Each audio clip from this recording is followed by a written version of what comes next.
A second.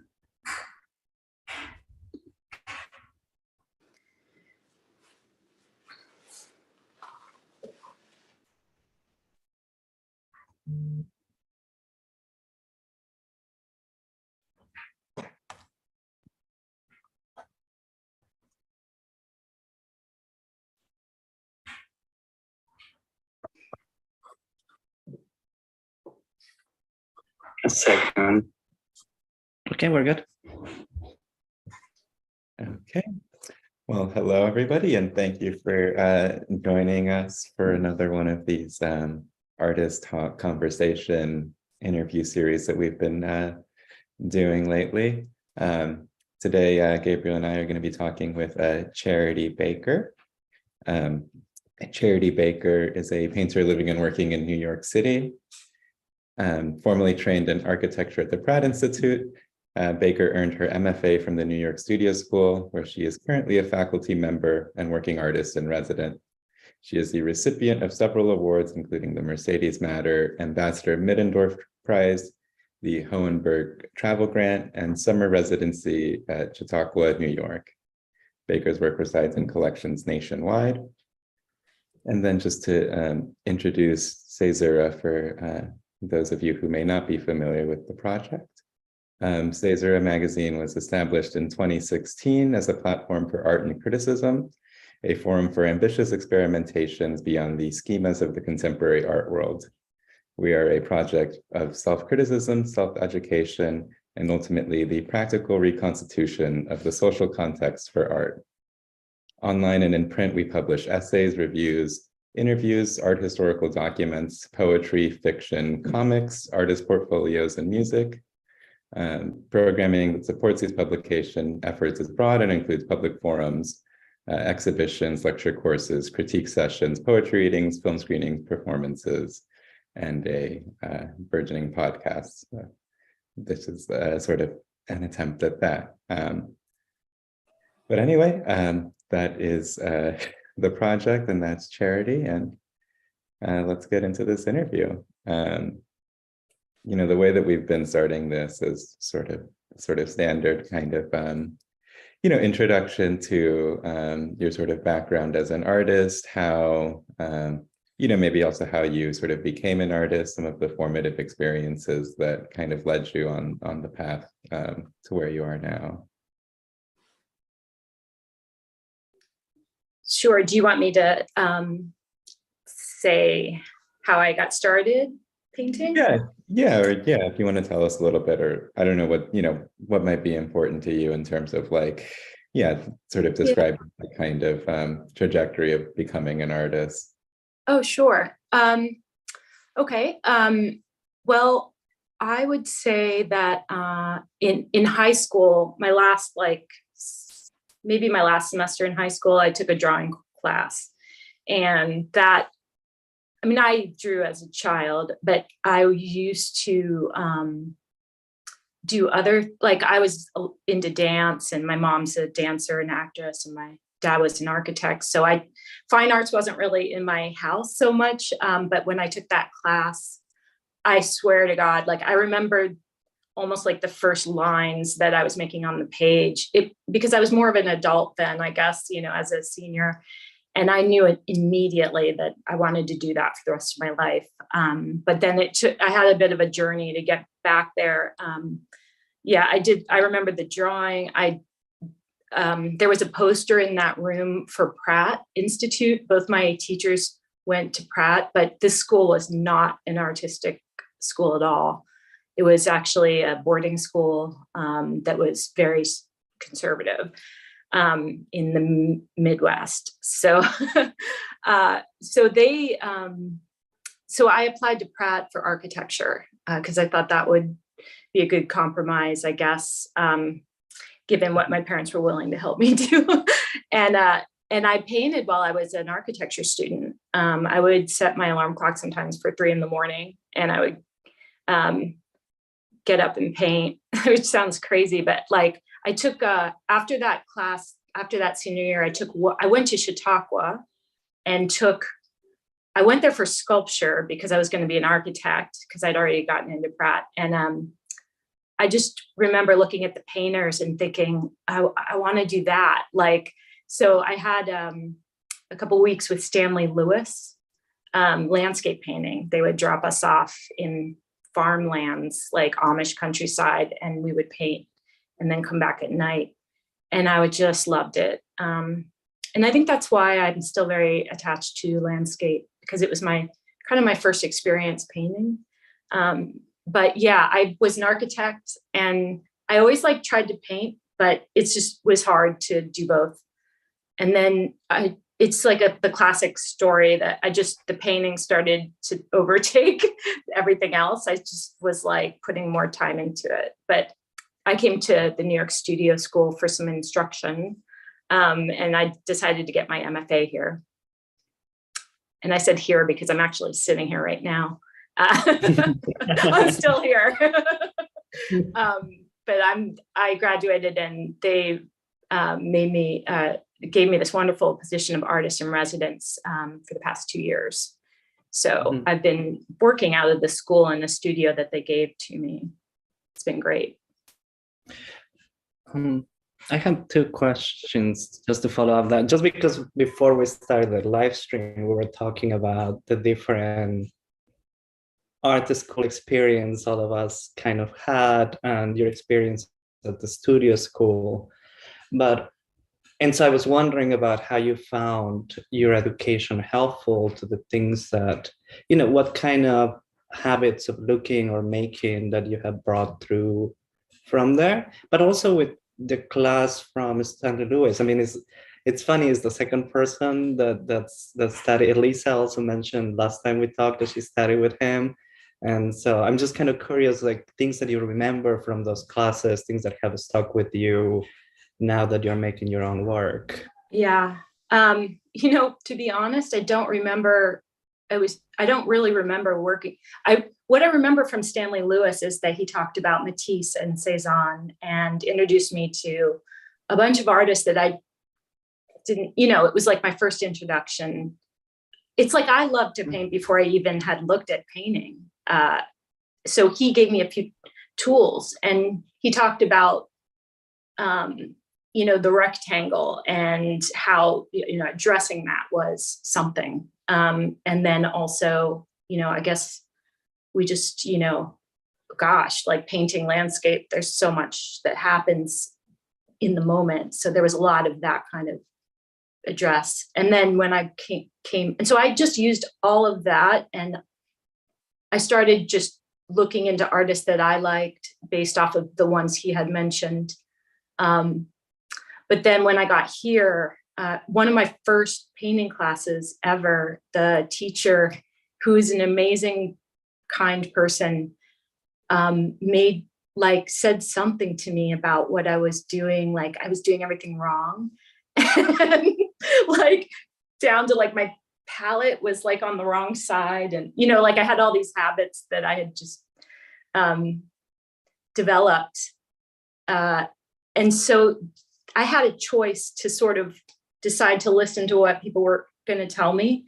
And there was I was a bit stubborn, as probably anyone could attest to, learning how to look, learning how to see my work, learning how to see other artwork. I gently let that in, and the education is basically coming from Graham Nixon, because I took his atelier mostly, and then Kyle Stavers that I told you, and Susanna Coffey, who were great. But there was a lot about perceptual painting, I guess, is the road I took here. So looking more than I maybe had been. So thinking more about form and space, which is big New York Studio School, form and space, forms located in space. It's and how they relate to the rectangle, all that stuff was like putting words to what my very first introduction to art with Stanley, who probably, has the same. So it was interesting because I had that long gap of working on my own, having been exposed to the same language that they teach here at the school, which is, I guess, basically descendant from Hans Hofmann.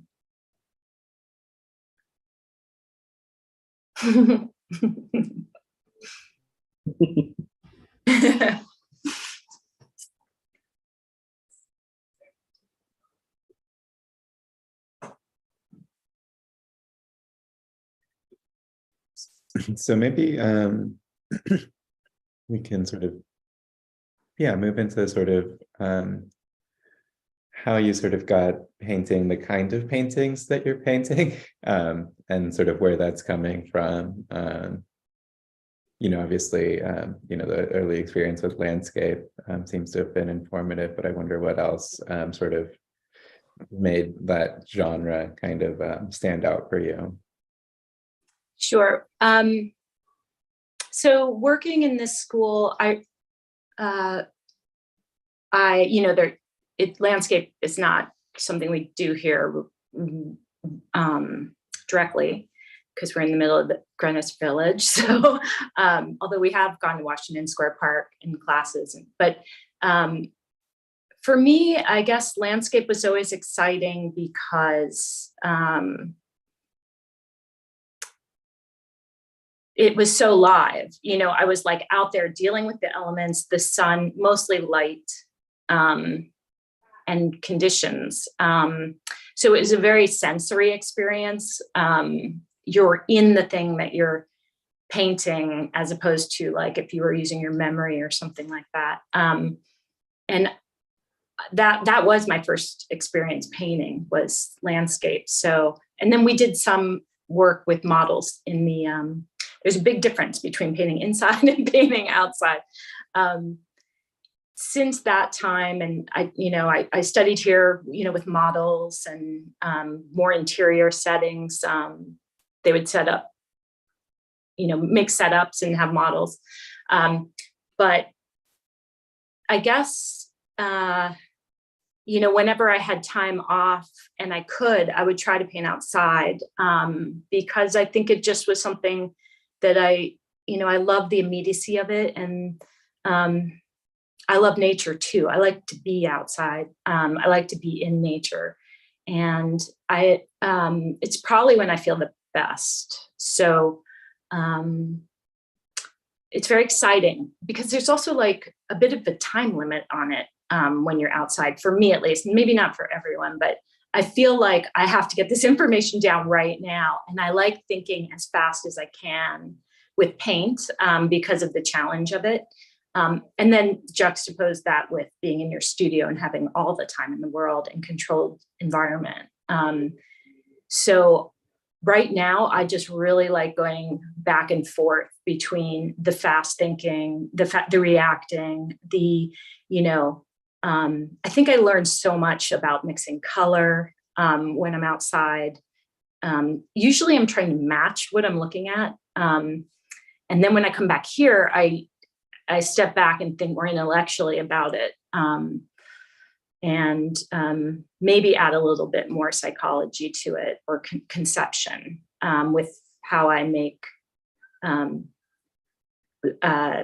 compositions and the colors I choose and the scale. As you can see, the huge painting behind me, scale is really important to me. I mean, for me, painting is all about the in real life experience of looking at it. So I'm very concerned with the texture of the canvas, the experience you have looking at it, basically. So I do paint figuratively still, but Gabriel and I have talked about this, how does figure come into landscape painting, and should it? And, how am I going to do it that makes sense? And that's what I'm working on right now. And it's actually really exciting. But I wouldn't even say I'm fully, anywhere specific yet with it. But that's usually what I'm thinking about a lot, is how much of the figure, how pronounced are they, and where are they on the canvas? Where are they in the landscape? How much light is on them? Is there any light on them? Where is the light? This show that I have up now, it's all about a trip I took to Sweden in the summer because I wanted to live under the conditions of the constant daylight. And so I tried to I tried to make a series of like night landscape paintings. The one behind me is a night landscape of a forest that was near the place I was staying, which was about 3 hours north of Stockholm. When I was in Chautauqua, I did go back to Chautauqua for another residency when I was in school here in the studio school. So it was like full circle. And I started painting night landscapes there. So I've been sort of interested in tensions in my painting, like conceptually and just literally on the canvas. But, landscape at night is something that I'm interested in now.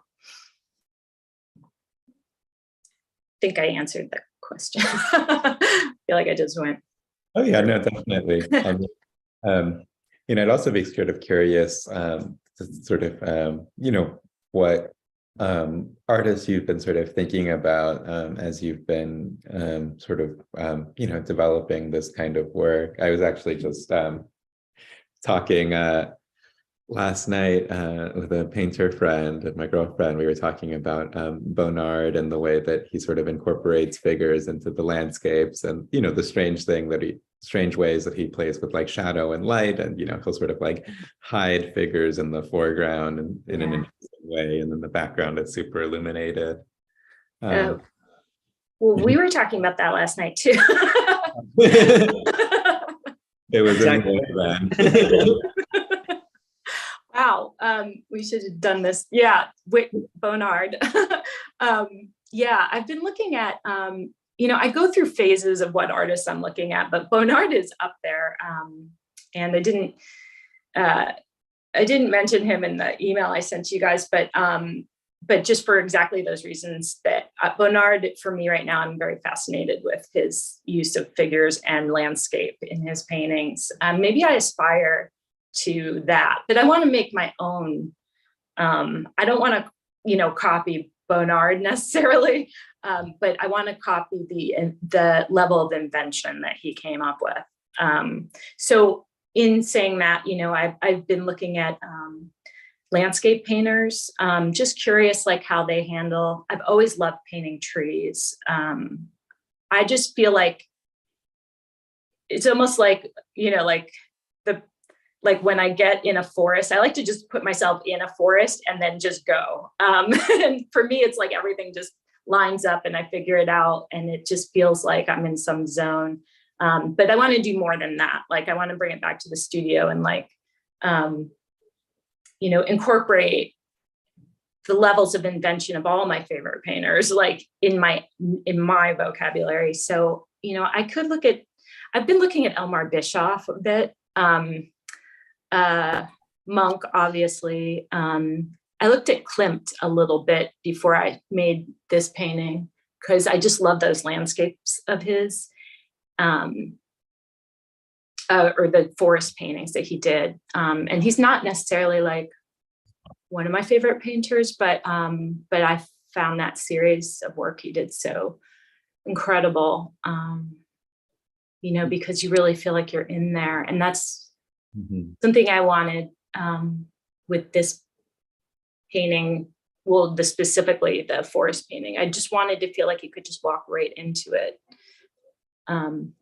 because it was just such an amazing thing to be in person.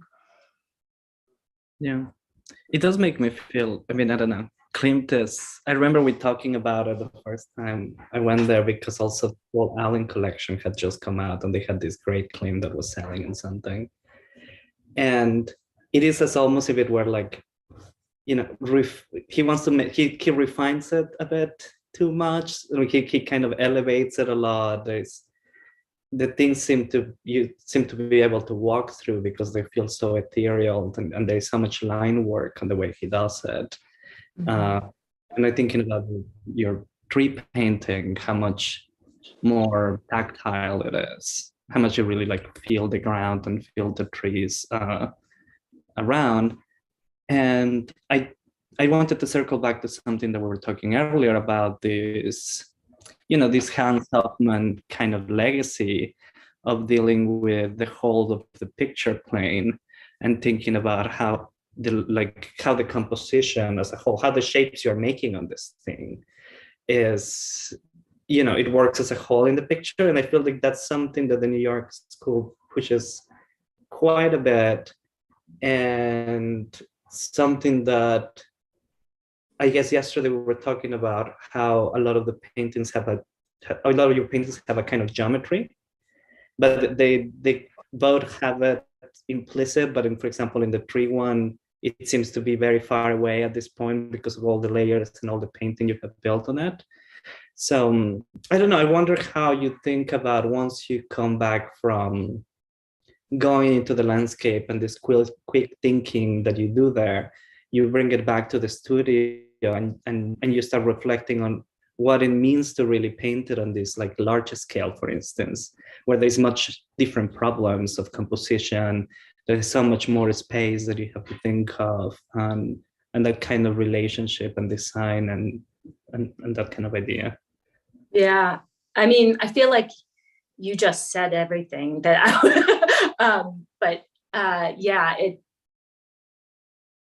as the painter, yes, it is like a very different experience going out in the landscape. And then what I do here, because of those things that you just said, which is that I do have to think about it in a different way, because, and maybe I hope this is right to say this, but like when I'm painting in the landscape, it's like complete freedom. I'm just, it's like, I'm just there, like doing what's in front of me as, kind of as thoughtfully and economically as I can. And there's a lot of restrictions going out in the landscape. And again, the time restraint, because it's always moving. Everything's moving all the time. Then you come back in your studio and, you're going to make a painting about that.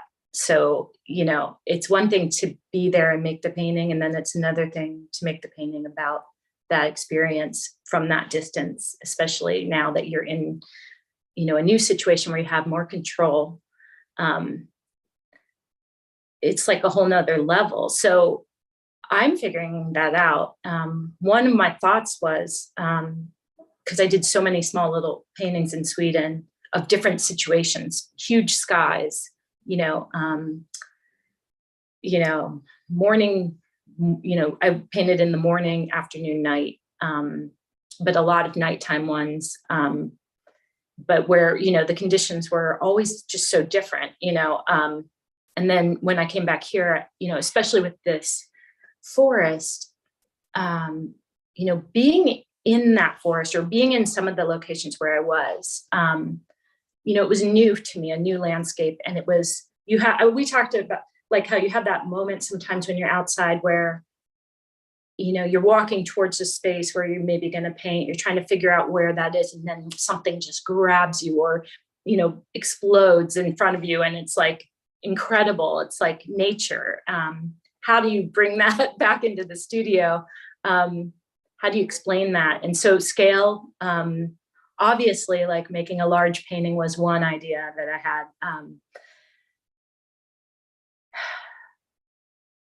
The whole idea of what I decided to paint, like the awesomeness of, a midnight sun, was another thought I had, of in some ways that was my control over bringing that imagery back. Some of the pieces look like they could be, maybe just daytime paintings, but they're actually nighttime. So I don't know if knowing that helps create tension on the canvas or not. And then I feel very energized when I'm in front of a canvas, like when I'm in front of a square. And I think this is why I'm a painter. And it might have come from my days as an architect, but knowing that whatever I put in the square, like I can do anything and I can make it as engaging as possible if I want to. Like I can do whatever I want with this square. So I get very excited about how I reach the edges or what's happening in the corners or how much depth I can create or how much compression I can create. Like for me, that is as exciting as being out in nature. So maybe that's where the translation happens in the studio.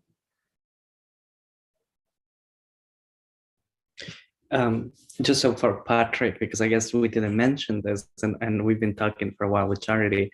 Charity makes this small little paintings when she's outside, and you can see some on the left from her Oh, yeah. camera, and they are. Mm. And then she uses some of them to think about the larger works. I see. It's interesting. I feel like we've been since we've been sort of doing a few of these interview series with different painters, and a few of them have been landscape painters. It's been interesting to sort of see the different ways that painters sort of approach that kind of right, really, yeah, like that, the need to sort of like be able to sort of remember and recall the landscape or record something about it in the moment, and then sort of also distance yourself from it and come back to it. And yeah, having these sort of separate paintings is interesting. Yeah, I wonder are there sort of different things that you sort of try to if you're sort of working in that way, are there certain kinds of things that you're sort of trying to capture in the moment that that you're sort of will need in the studio? No, I mean, generally, like I always have an idea of what I want to do, and whether that happens in an individual painting or not. Like I might go out thinking, oh, I want to paint those trees today in that field over there, and then the sky will, like, I am very what is the word, like a victim of my circumstance. Like if I see something that draws my attention, I'll just drop everything and do that instead. And that happens when I'm in the studio. I will start off with like this great idea, and almost invariably, almost every single time, I almost to the point of like, if it's not a huge canvas, flipping it like from landscape to portrait, like I always end up changing it. I don't know if that's ever going to change. Like I always wait. I'm like, maybe at some point when I'm really established and professional about this, like I'll go in there and do the thing I meant to do, because it always changes. Like, but it's in there. I know, like I knew I wanted to do night landscape, so I did do that. But every day I like had no idea what I was going to paint. And then even coming back here, I had ideas of what I was going to do. But then once I started putting the paint down, it's like, it's always, for me, it's almost like the same experience of being outside. It's like just the way I guess I sort of, and I go by the way I feel. Like I might want to be in front of a really big canvas, and then I'll let myself use my intuition with that, because I don't want to force anything. Like I want it to intuitively come from my painterly sense, which is something that I practice when I'm outside with the little ones, So it's like, I love changing the scale. I like painting small and big and medium size. And, it's just funny, like when you've been painting on a really big canvas and then you switch to something more medium size, it's like, oh, this now, and then you get in that groove, and then you're like, oh, I think I'll just switch it up a little. I like to entertain myself, I guess. But yeah. Yeah, I mean, I know I like, yeah. So it is sort of about experiences for me all the time. I'm gonna just pull the paintings since we're talking so much about them, and so we can have them on the screen. Can you guys see it? Wait. This is the one we've been talking, and that's behind you. And that looks very different on the picture than it looks in reality, I'd say. Yeah. But one thing that you just mentioned a second ago about, the kind of physical experience that you think about when you bring them to the studio, and, you think about how does it felt to be there? What can you see walking you mentioned a second ago, just the kind of what is up there, what is down, how you move, how the floor, how like how the experience of you physically being there was. And I feel that's a bit unique and a bit different from a lot of the other painters that we've been talking in the last couple of weeks, in the sense that sometimes what other painters bring to the canvas from the memory of that place could be a color, could be kind of the passing by of something, some other idea. And this kind of physicality, this kind of, what you remember of your impression of it. There was another painting we were talking yesterday, where there was some trees that served like an obstacle to this kind of openness of the water. And I feel that is a kind of interesting thing to reflect upon in landscape paintings, like your physical experience as a person out there in the wilderness, when you find these things that you may not be used to finding, since we live in New York City, and it is a grid and we're kind of comfortable with it, and it's very easy to manage. And that there's different experience that the city has, but the fact that how you place yourself while you're in these moments, in this kind of landscape, and how it affects you physically, seems like an interesting thing that your paintings aim to translate or try to translate in that way. Yeah.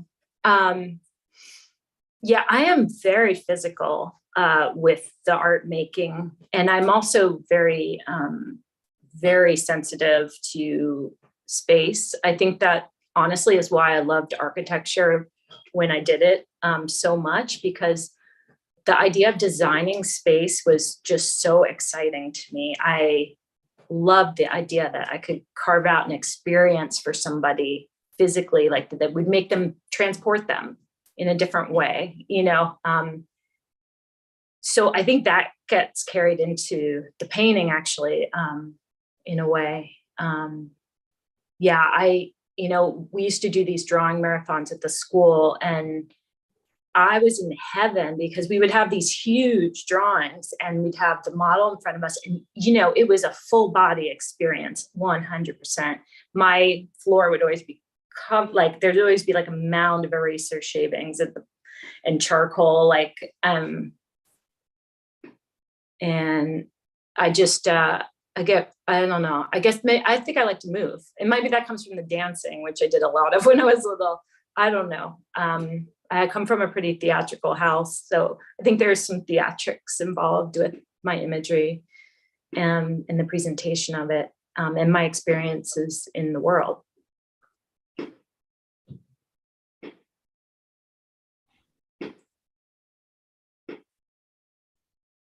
I was telling Gabriel that I sort of wish sometimes that I could just be more like, or I think sometimes I should be more, have a plan and go in and execute that plan a couple times, more conceptual plan. But I do think that the experiential and physicality, and also just about how the color falls into the right place. That's another thing that is my experience painting. I start off with a certain way of putting it on. My first 30 seconds are the best. My painting is finished in a minute. And then, it's just it's everything I want to say, I can do in a minute. And then I'll just, but then if I keep going, then I have to go for months, because I'll have to get back to that with more information. But it's all about the color, falling the right place, moving it around, scraping it, applying it, and just letting it fall the way it's supposed to. It takes time and a lot of muscle. Yeah, I was going to say that there seems to be this sort of strong relationship between the way that you deal with the canvas as a physical space, and then your desire to sort of capture a tactile sense of space. So I think one thing that's sort of interesting about this painting, and that Gabriel sort of already talked about a little bit, is that it's the kind of sense of space that it creates isn't an expansive one, or it's not like a kind of perspective sort of feeling of space. You don't feel like you can really like, or, you know, it's not like, I mean, you do feel like you're in the painting, but it's not, you know, like the way that the sort of trees are positioned, you know, like there is this sort of like sense of like grounding where you sort of feel like you're kind of like, you're in the painting, but it does have this kind of like fixed sort of feeling. And to me, that's sort of like then in an interesting way, sort of emphasizes kind of like the abstract qualities of the painting too. So like this painting is like, you know, has this really interesting kind of flatness to it, and like the way that the you know, the all of these tree trunks kind of like I don't know, form like, you know, ribbons like slicing the canvas up and down. So I sort of wonder what like the yeah, like how you sort of experience the sort of relationship between the kind of experience of space that you're trying to convey, and then also like the physicality of the canvas, which I guess you sort of already started talking about. Yeah. And that is exactly like what I think, that's why I do like painting, or want to make more of. I want to do you know, some more of these large landscape paintings, specifically of the forest, because I love the abstraction, the abstract quality of it. All my paintings, I like to experience like a very strong abstract experience with them, in terms of applying the paint and the imagery. But then they also are very representational at the same time. And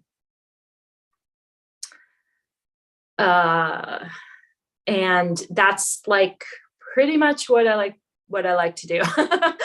So it's like, I love like playing around in the space and pushing, but also just like playing with the abstractions that are involved with creating, you know, in my case, things that are representational. I don't know if that answered it, but yeah, slicing through the canvas, that's great. And like pushing and pulling, and you know, flatness and depth.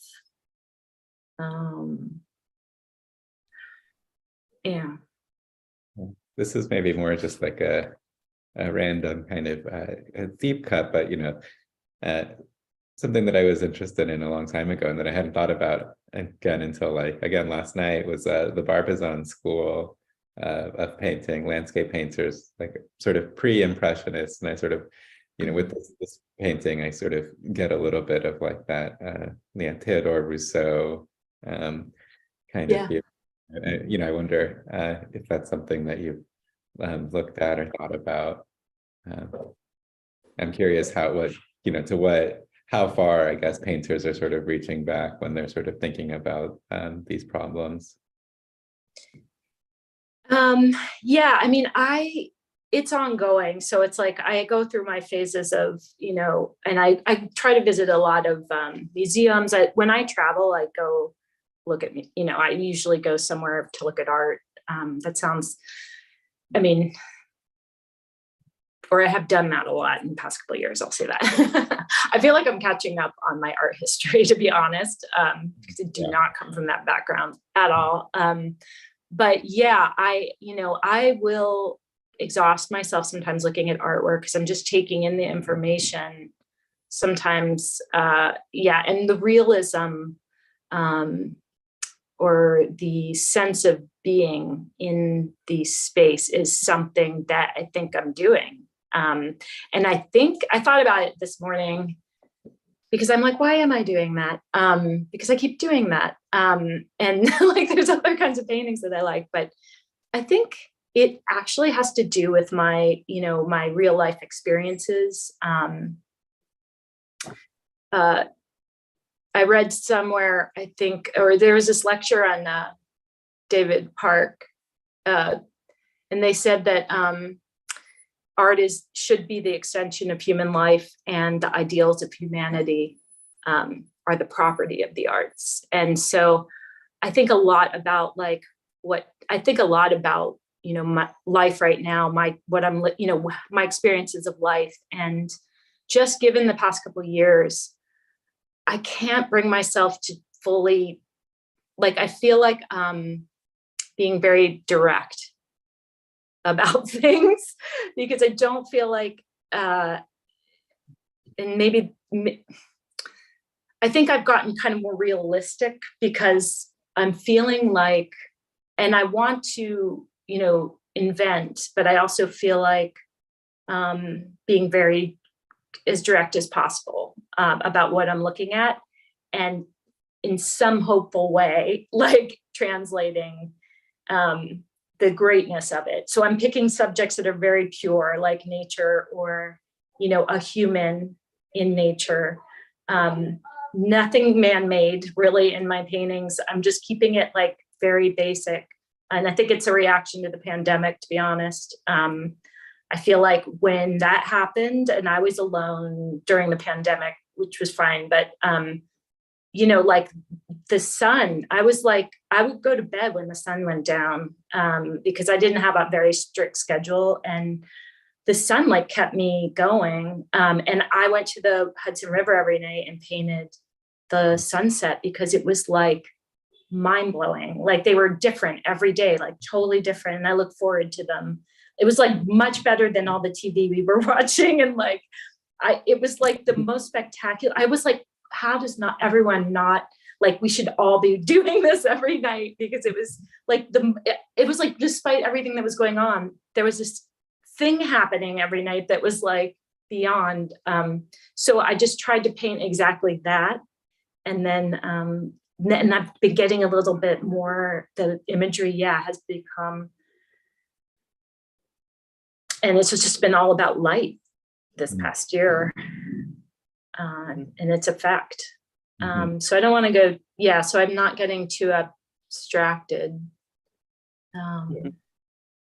Yeah, it's just interesting to me to see this. You know, I feel like the kind of the particular kind of concerns that you're dealing with are you know, not something that I've seen too much in like more sort of contemporary painting. You know, another sort of person I think about is like Millet a little bit. You know, because I feel like he also sort of had this sort of strong emphasis on like, you know, light, but also like sort of capturing like the sort of tactility of the earth, and like, you know, paint these sort of peasant scenes, but sort of also giving you like this, or, you know, trying to paint the landscape that they're in that also sort of captures the activity that they're performing within it. And so you have this sort of real sort of sense of like, you know, being within that place in a very sort of tactile kind of way. And that's, you know, an interesting kind of way to approach landscape that, you know, to me seems feels a little bit different than what I normally see. Feels I'm surprised you haven't mentioned your favorite painter, which is Courbet. Because I was thinking yesterday when I just went to see this painting in person, it was the first thing that came to my mind, and I didn't really. I was trying to make sense of it in the way that there is like there's like different ways in which you're dealing with things in this painting that I like. Like you have this large brush strokes on the floor that do create like a depth or create a space, like create the floor where you could stand on, like the illusion of something like weight and depth and that kind of open space. But the trees are a different thing. The trees have that. I don't know if you've ever seen the stones of a Courbet like landscape. Those stones that are just like thickly made with layers and layers of paint that seems to be, you know, they have that kind of, it's about a kind of sense of the tactility of it, like a materiality of it, but it just seems like he went on the dream of looking at them and trying really to look and look more and see what they take you to. And I think that is the abstractness of the painting, like the weird, the strange kind of physical relation also that may happen when you're painting on the studio, as opposed to then the physical looking at the thing when you are out there, which is that you it's there is an enjoyment of paint in the paint. There is like an enjoyment of just putting layers of paint and working with layers of paint and taking them off maybe, and discovering little, like in the streets with the picture right now, and seeing the, you know, the different shades of the different parts of the tree, where it's light, where it's dark, where it has maybe some moss, where it has some plant. It maybe is there from years or years of just being there in the forest. You catch all these different details that it has through just the, you know, this kind of abstract use of the paint, which is enjoyable to look at. Yeah, the layers. That's so, I love that. And it is about just enjoying putting paint down too. Mm-hmm. But I think it's all just like, yeah, it's like, I think I've talked about this before in the past with some people, but about time and how important that is in the painting. You know, whether it's, I'm really fascinated with really fast paintings outside, like I said, where you just, you know, an hour, like get it all down, something as enormous as a sunset or whatever. And then the layers of time and paint coming back in every day and putting more layers on and just really getting in that zone, you know, it represents a lot of time. And then knowing when it's maybe done, you know. Let's look at this. That's a very large painting. It's larger than the other one, which maybe it doesn't seem like it, but this is something I did before I went to Sweden. It was my idea of what I was going to see.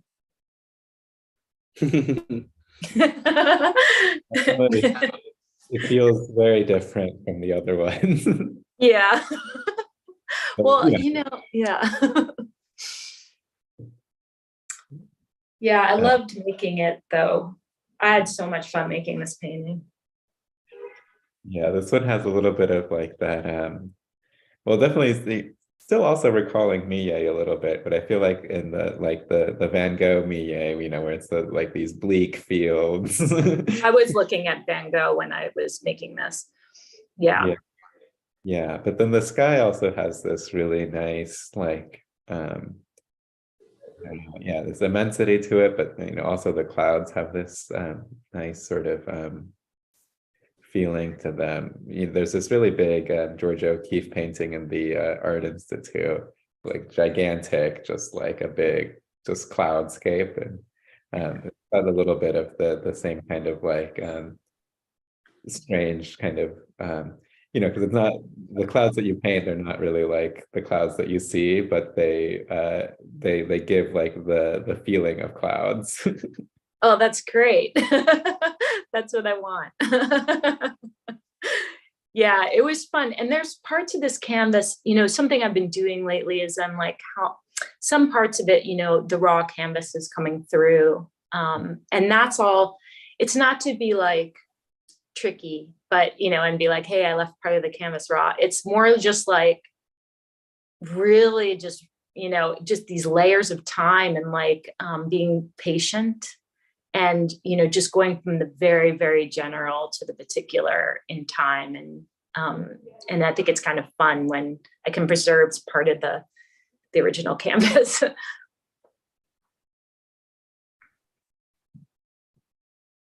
But yeah, and then, yeah, this is, I had a friend come in every once in a while and sit for me in front of it. And I made a bunch of paintings in the landscape, which was fun. And I'm doing that with the forest as well. Oh, that's really interesting to paint. Yeah, that's my project number 2. But yeah, I want to do more big landscapes, and then I have a whole idea. We'll see if it happens. Yeah, it's really interesting. Yeah, I mean, that just makes me think of the Courbet studio. Painting the landscape in the studio, and then the studio is dissolving into the landscape, and he's like in the landscape. Yeah, that's what's happening here. That's great. In the Great to studio. see. Great to see people still doing that kind of. Yeah, it'll be interesting to see how you or how that layers too, or even just thinking about that, those two layers. But Yeah. I need like a year. You know what I mean? Like, because I'm already doing it, but it's just like things get in the way. You end up getting sidetracked. But I have this long goal, so I think it'll look cool.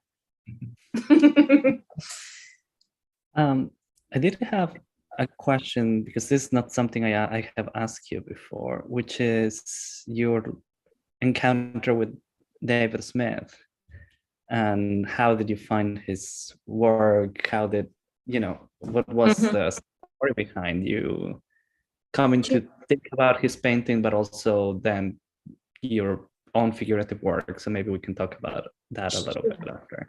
Sure. I just sort of picked two David Park paintings. Yeah, no, that's okay. I like David Smith too, but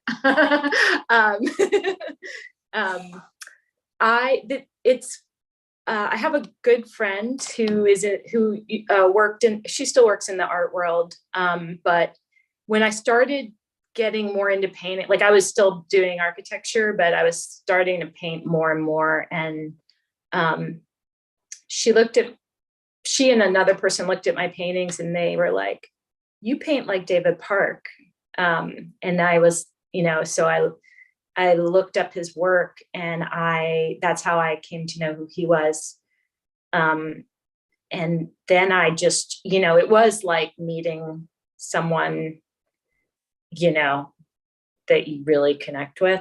I was like looking at his work. I just soaked it. Like when I looked at his work, it just all made so much sense to me. I think I was, probably finding influences on my own that maybe were residual of his teachings or something. There was probably some lineage there that I tapped into, but I had not known of his work. And then to have a couple people tell me that was, to finally see his work, it just was really interesting. And it's the experience that I would hope most people have when they look maybe even at my work at some point in time, which is that, it's obviously something you've never seen before, but that you already know, and that's one of the best feelings. So that's why I like to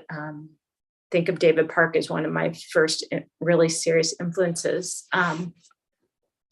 It was, it's the scale of his work, the vibrant colors, and the way the color falls on the canvas, the physicality of it, all of that combined. The subjects, he did a lot of bathers and landscape, figures in landscape, and there's a lot of involvement with the actual viewer that I like and I connect with. I feel like the subjects in his figurative work really speak to the viewer. They put the viewer in the painting. In some cases, it's very exciting. And you feel like a lot of human feelings when you look at his work. I feel like the whole gamut of, everything from like energy to sympathy, humor, freedom. I don't know. All those feelings that you have as a human being, I feel in his work. So I like the way he uses white as a color. It's something I always try to do as a challenge.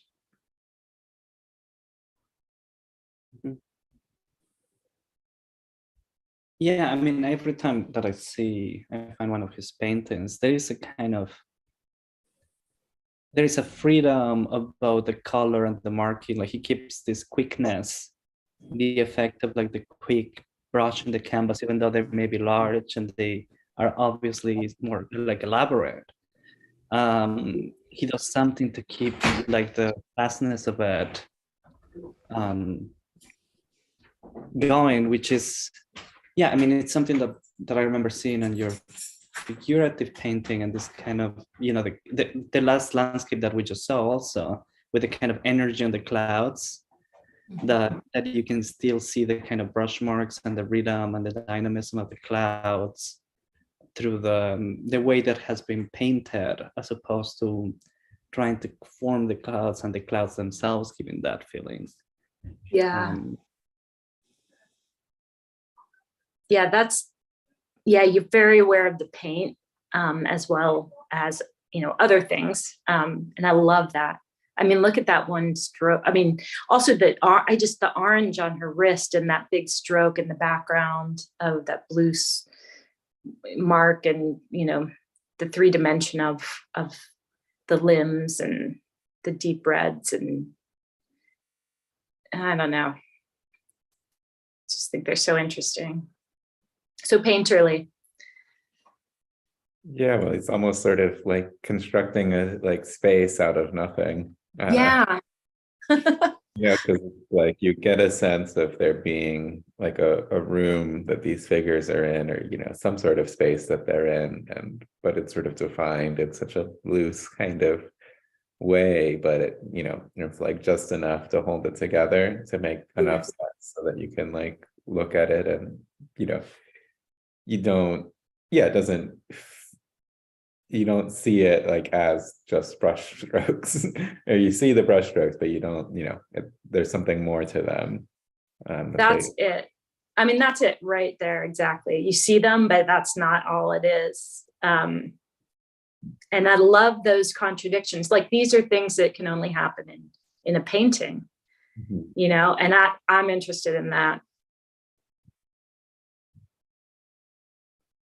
Yeah, that's something that Janice actually talked a lot about when I would talk to her about her work, and something that I sort of picked up from her, or that that precisely that kind of like looking at these painters where there's that there's a lot of like fudging going on, and it's this very kind of subtle, but it like has this, when you look at it, it has this kind of like almost like naive, or like a kind of like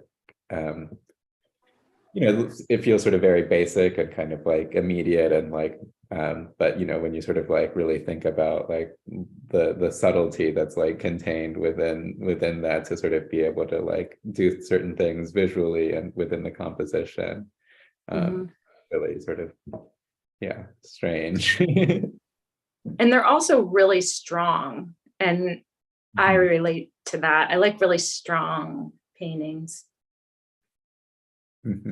Personally, and music. Yeah. I mean, they're very bold. Yeah. Yeah. They sort of like just have like the blue. Yeah, I picked this one because I just had this on my wall for a really long time in my house, and I guess I internalized it. It's like a part of me.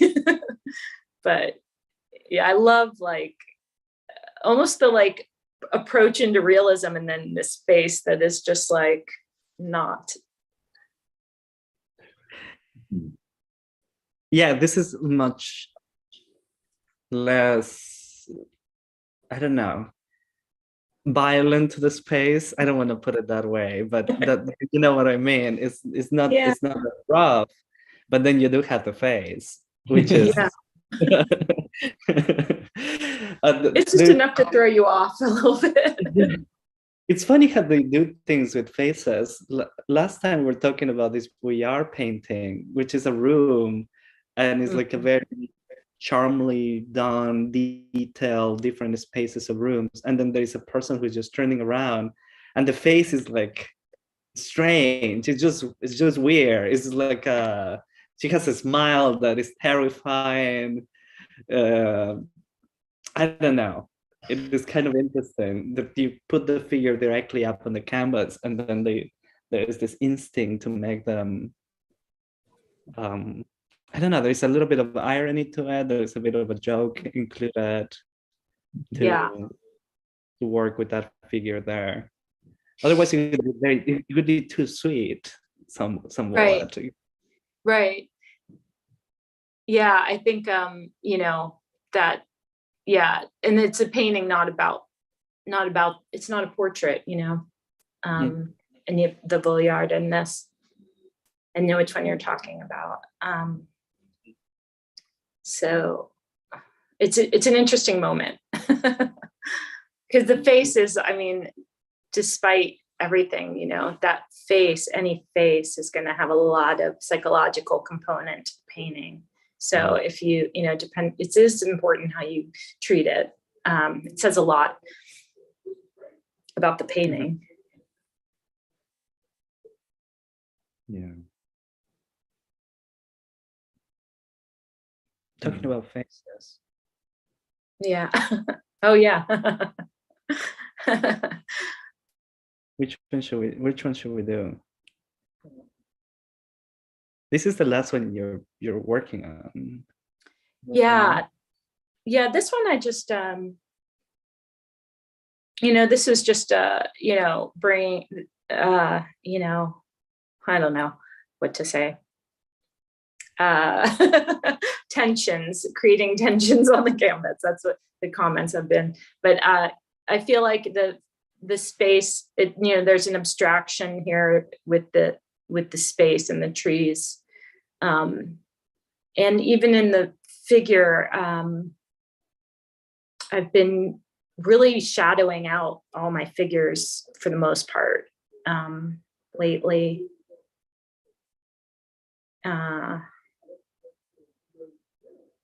So I don't draw too much attention to them, but then I'll put them in a very prominent position. So just playing with those, where I'm putting things and just having fun. In this case, just having fun with the picture plane and the rectangle, the composition. Yeah, it's interesting the closeness of the trees too sort of takes them out from being trees. Is this also sort of looking or sort of working towards those like portraits with the paintings in the background, or I see the similar kind of trees? Yeah. Yes. Mm-hmm. Yeah.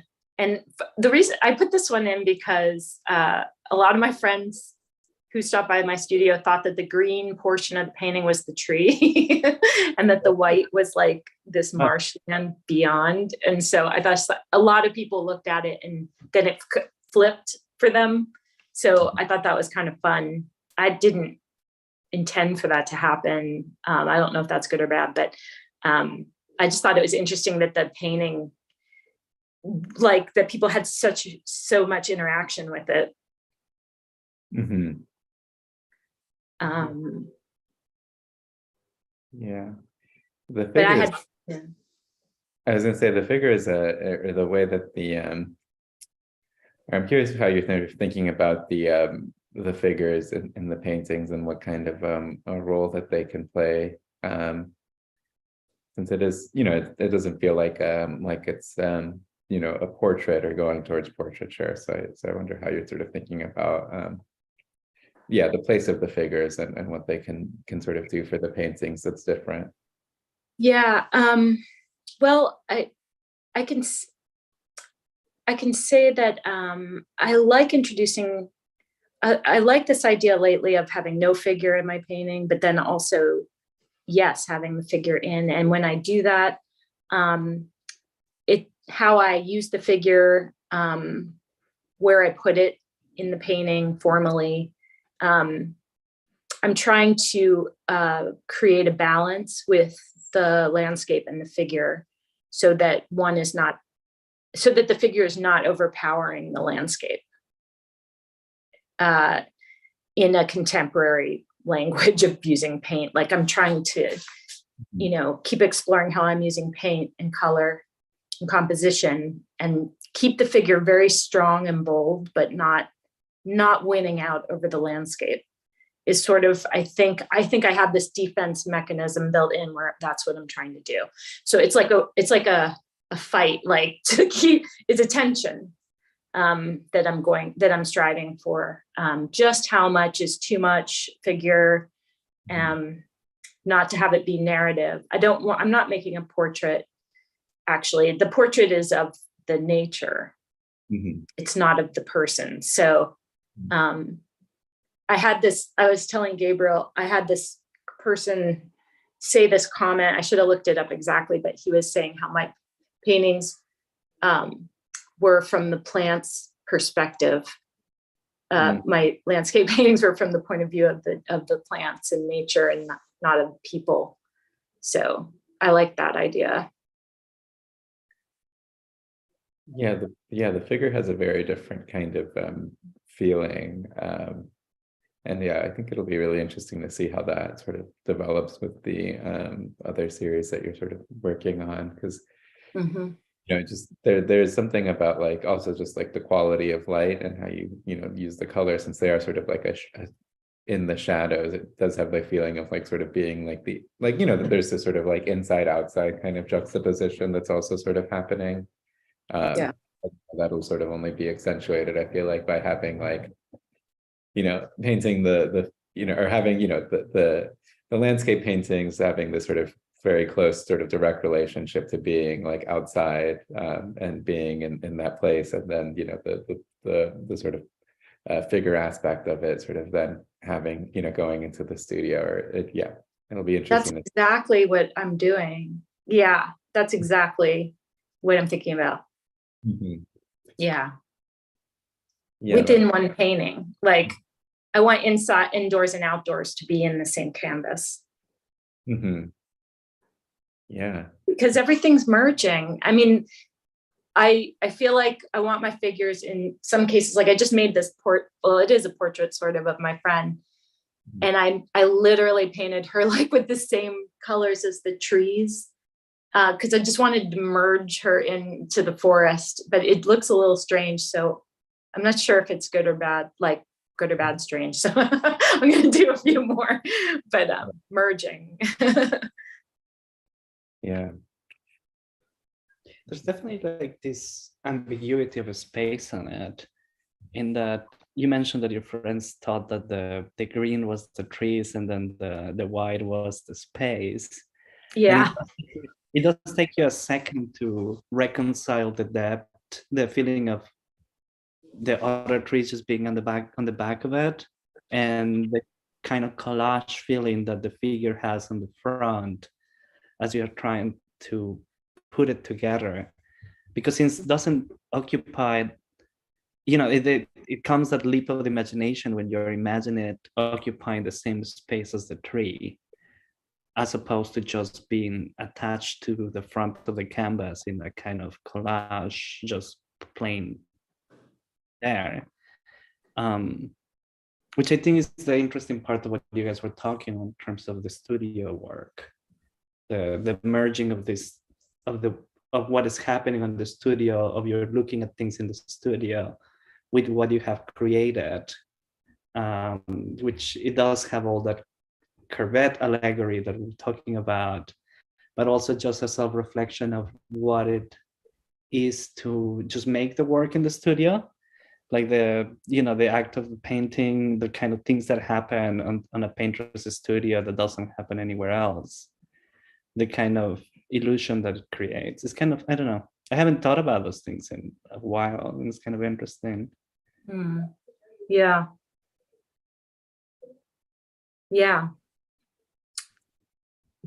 It feels so good to talk about it right now. Thank you guys for having me. Yeah, because you do all this and you're thinking these things, but you're not talking about it.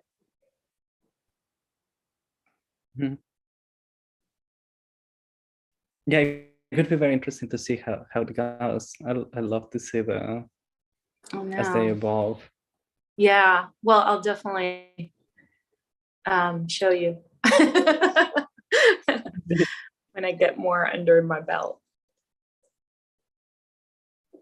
Yeah, there was a time I put one painting in here of when I got this studio 2 years ago in the fall. I had been painting outside because it was like the whole pandemic. I was just sort of going out and painting outside the sunset and stuff like that. And then I got this studio space and I was like, oh my God, I'm indoors. I was like happy and also felt like a little bit like in prison. You know, it was like this bittersweet feeling because I was like, okay, now I'm inside and I have this great space and it's comfortable. I can drink coffee and paint at the same time, you know, and so I just decided to go old school and paint my studio, like landscape paintings of my studio, like, which really is just still lifes and paintings in my room. I did this huge painting in my room of the studio and I put myself in it. And I have this one window and I just kept painting the window and putting things in the window and just like immortalizing this window space. But it was a lot of fun. It gave me room for, I was employing like ideas from landscape paintings that I had been studying and looking at, but doing them in my studio with objects of indoorness. So, and there's one painting that I put in here that is of me looking out the window at night and then having the reflection bouncing back at me. And then I'm standing behind myself. This is quite large, but so it's not really a figurative painting, but you know, I mean, it is, but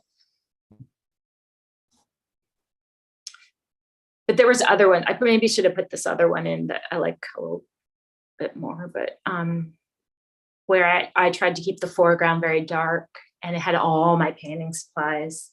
And then the view was just of the light coming through the window. Which took up the whole upper half of the canvas. So it was like a landscape to me. I don't know, but it's not really. And in the window of this painting I did this humongous transcription of war scene from Piero della Francesca fresco, and that's the reflection in the window. And then there's an outline of a car. So I was just like combining everything. Lights from the restaurant across the street. They had these like Christmas lights. Yeah, the sense of space in this one is really strange or interesting. And also the light too. I just sort of noticing I guess the other room is illuminated and then this sort of alcove is kind of like not illuminated. And right. So, yeah. There's so many opportunities for that inside. mm-hmm. I mean, inside man-made architecture is like great to paint. I don't know why. I probably should do it more because it's so much there to work with. It's hard to paint nature.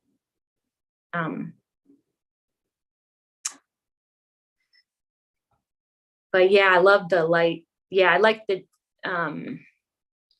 play of light and inside at night, reflections. Yeah, but yeah, I feel like I really like having just this like, you know, just these sort of bands on the two sides because it took me a second to sort of really understand what those were, what they were doing, but then once you kind of like understand that, it really sort of has, you know, it does really like place you in the space as like a, you know, a viewer, you know, you can sort of like imagine, you know, that you're sort of standing, you know, at the sort of like passageway between these two kinds of, you know, spaces of light. Mm-hmm. I had someone also say like, wait, what's going on? Because like, I'm painting myself painting, but I'm obviously that's me in the foreground and that person's not painting. So he's like, wait, what's happening? So I was just like, yeah, not sure. I was not sure what I was doing, painting myself in the room. It is a little confusing.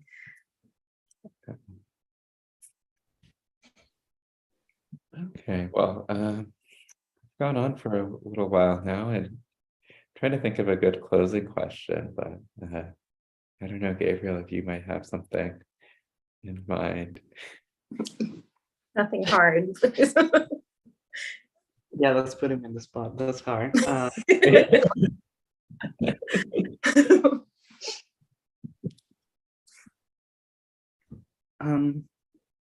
I guess we definitely are you inviting people to come and see the paintings in the studio? How long are they going to be up? Yeah. But I have a show up right now online with Nancy Margolis Gallery, and I put all the paintings in my studio, which is becoming a very working situation here. But I'm going to have them up. If people want to come see the work, I'd love for people to see the work in person because scale is so important, all that stuff, paint, handling, and I just think it's better. So I'm keeping that open until March 31st when the show goes down. Just DM me or something on Instagram, and it's easy to get to. And I am going to be starting to make some things in here but it'll be, you'll be able to see the paintings. It's good. It'll be cool. It's available till March 20 or 31st. Yeah. Awesome. Yeah, I'd be happy to have anyone come down and see. And thank you guys so much for this time. I really enjoyed talking with both of you, and it was just wonderful. Thank you so much, Charity. It was great talking to you too. It's always great to have these conversations. Yeah, this is a great platform. So hopefully many more to come. So yes, Great. indeed. great. Okay, thank you guys. I'm gonna say bye. Okay. Bye. All right, goodbye, everyone.